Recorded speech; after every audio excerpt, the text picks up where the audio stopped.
Hey basketball coaches, in today's video I am going to give you some of the best clutch basketball plays that have been used in the NBA that you can use yourself. Let's get down to the board and let's check out these amazing basketball plays. So what we're going to be starting with is the Toronto Raptors in the playoffs last year. So what we're going to be having here, you're going to have your forward over here. You're going to have another forward here. You're going to have your game-winning player over here, by the way. That's Kawhi Leonard. We have our point guard, and we have our center who is inbounding the ball. The Raptors are very similar to me as a coach, where I always like to have my center inbounding the ball because he's the tallest. He can get over the defender the easiest. Now, what we're going to start with is a screen for Kyle Lowry, who is going to be going out towards this corner. Then we have Serge Ibaka, which is our forward, who is moving out towards the opposite corner.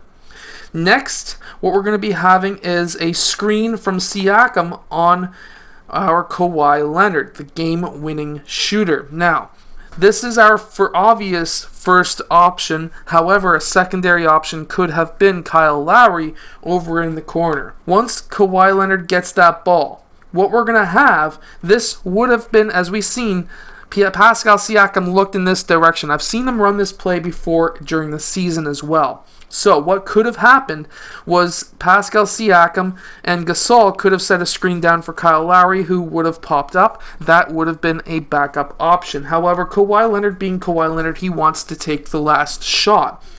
So that's what's going to happen.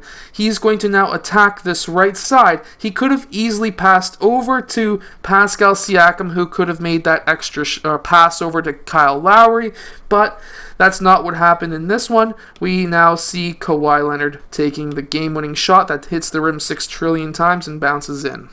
Okay, so now in this next clutch play that I'm going to show you, this is the Detroit Pistons. So what we're going to start with is our forward, Blake Griffin, getting that inbounds pass. We're going to be having 3 players who are spread out with our inbounder getting inbounds. We have a guard over here. We have a forward down in the low post. We have our forward up here. I would also call 25 our forward as well. And we have another guard out on the wing. Next, what we're going to have is a possible double team up here. I wouldn't necessarily bet on that to happen at the youth level.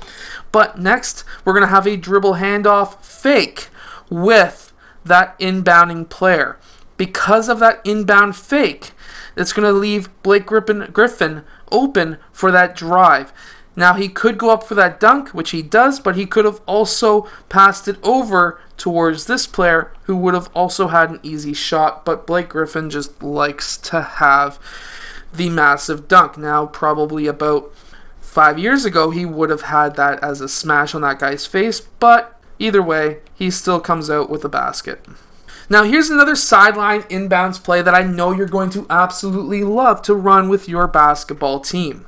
So what we're going to have here is we're going to have essentially a line. We're going to have the far wing player. He's going to get screened for. He's going to be cutting towards the basket. We're going to have another player who's popping up using Adams as a screen. Now, after this all happens, the player who is setting that screen from underneath, Adams is going to be setting a screen for him. So this is a screen the screener basketball play. Next, he's going to use that screen.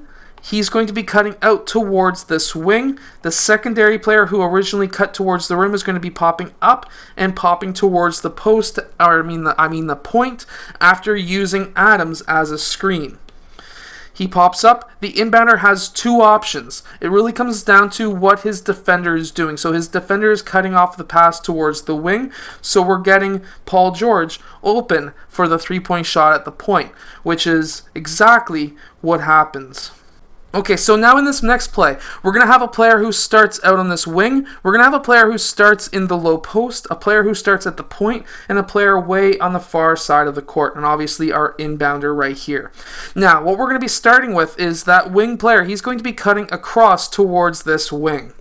Next, we're going to have a screen down for that player from the point down towards that low post player, who is going to be our point guard, our top player, or our facilitator on the court. He's going to be popping up, and we're going to try and get that ball to him as much as we can. Now, if he's not open, our backup options are this player over here, because his defender may come down and play defense. Our next option is player for three-point shot, and another option is our post player who just set that screen. He could be having a nice lob pass over top to him, which is what happens here. He gets that ball, but he doesn't get that ball. He gets the ball sort of. If he was able to get to that ball, he would have had an easy layup. But instead, it gets knocked away, and Trae Young gets that ball and, well, of course, makes the basket at the last second.